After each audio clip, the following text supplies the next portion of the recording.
The attention now starts flowing through the window of Sri Ganesha's temple.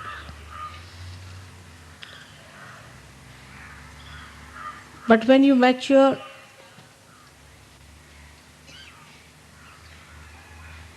you become Mahaganesha. Then Mahaganesha is established in you, and you become a Sadguru. You become a divine Guru. You can teach others. Even a child could be that. Even a grown-up person may be stupid. It has nothing to do with age, color, creed, or caste. It is a state to which one can reach at any time.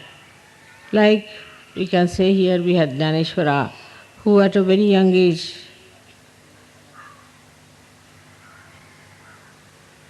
composed the great Gyaneshwari. As you have seen yesterday, at the age of 12 years, Gorakhnath established his Mahaganesha.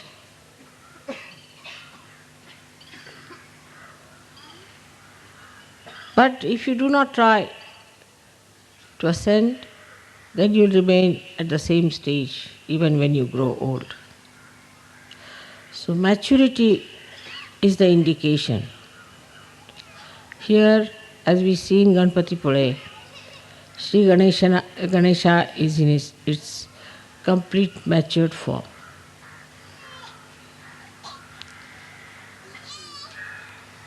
So that we develop also our Mahaganesha within ourselves.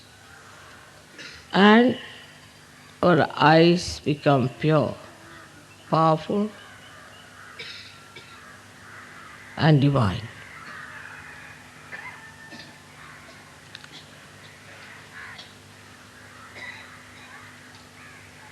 With proper working out, I am sure we can establish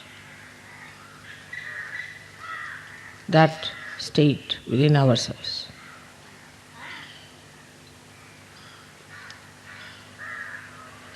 आज आम्ही गणपती पुळ्याला आलो, त्याचं फार महात्म्य आहे. अष्टविनायकामध्ये हे महागणेशाचं स्थान आहे. महागणेश हा पीठाधीश आहे आणि ह्या पीठावर बसूनच तो सर्व गणेशांचं रक्षण करतो. सर्व ओंकाराची चालना करतो.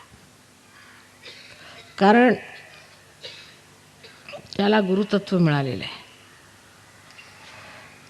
वातावरणात सुद्धा आपण पाहिलं की समुद्र इतका सुंदर आणि स्वच्छ ह्या गणपतीचे पाय धुतोय. कारण समुद्र हा गुरुतत्व आहे आणि त्या गुरुतत्वाने तो श्री गणेशाचे पाय धुतो. तसेच सर्व सहयोगांचे झाले पाहिजे. गणेशस्तुती झाली, गणेश स्थापना झाली, त्यानंतर महालक्ष्मी तत्वाने तुम्ही महागणेश झाला. ही स्थिती आहे ती लहान मुलांना, मोठ्या मुलांना, वयस्क स्त्री सर्वांना सुलभ मिळू शकते जर त्यांच्यामध्ये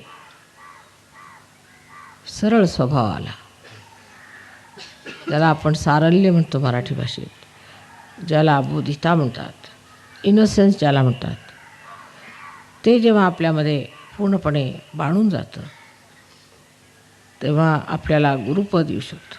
कोणताही गुरु ज्याच्यामध्ये ती सरलता, ते भोळेपण नाही, तो कधीही गुरु होऊ शकत नाही. तो अगुरू आहे. ज्याचं लक्ष फक्त परमेश्वरी शक्तीकडे आहे तोच गुरु होऊ शकतो. सर्वसाधारण माणसाचं लक्ष हे दूषित आहे, ते स्वच्छ नाही. त्याबद्दल ख्रिस्तानी सांगितलं आहे की तुमच्या डोळ्यामध्ये कोणताही दूषितपणा नसला पाहिजे. त्याचा अर्थ असा की आमच्या डोळ्यांनी आम्ही कोणत्याही वस्तूकडे पाहिलं की विचाराचं काहूर भाजून जातं आणि भलते सलते विचार येऊन ही वस्तू आपण मिळवावी किंवा ही आपल्याला का मिळाली नाही, त्यांनी हेवे दावे असे होतात.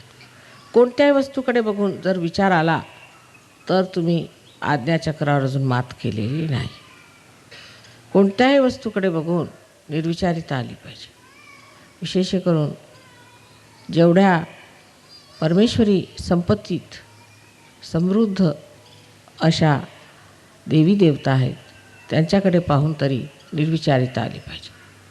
निर्विचारिता आली तर दूषितपणा येणार नाही, कारण मनाला दूषित करणारे विचारच येणार नाहीत. मग दूषितपणा कसा येईल? म्हणजे जे ख्रिस्तानी सांगितलं की तुम्ही डोळ्यांनी कोणताही दूषितपणा आला नाही पाहिजे, इतके स्वच्छ असले पाहिजे जसे सूर्याचे किरण हे जेव्हा कोणत्याही झाडांवर पडतात त्यातली घाण घेत नाहीत, पण त्याला प्रफुल्लित करतात, पल्लवित करतात. इतकंच नव्हे, पण त्याच्यामध्ये शक्ती देतात. तसेच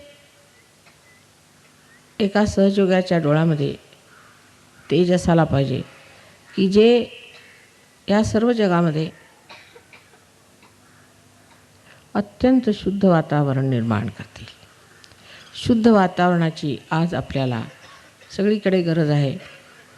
याच्यामध्ये शांती, आनंद आणि परमेश्वराची शक्ती नांदू शकते.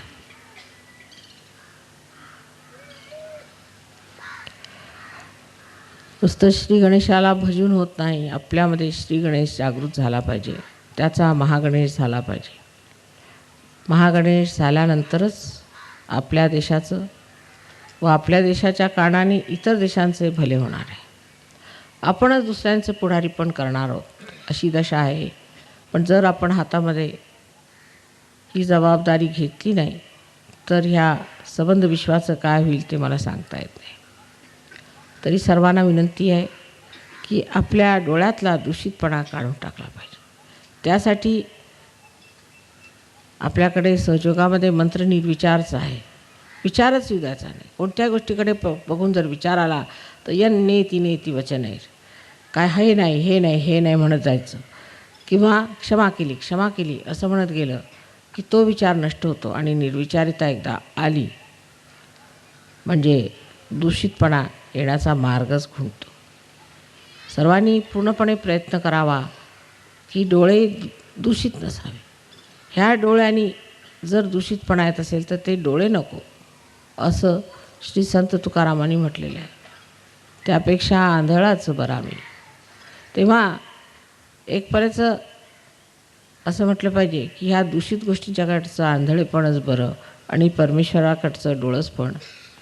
ह्या दोन्ही गोष्टींची जेव्हा सांगड बरोबर बसेल तेव्हा असं म्हणता येईल की सहयोगी आता गुरुपदाला गेलेले आहेत. माझा तुम्हा सर्वांना पूर्ण आशीर्वाद आहे की आज या पुण्याला जे महागणपतीचे स्थान आहे त्याच्या विशेष कृपेने तुम्हा सर्वांना लवकरच गुरुपद मिळावे.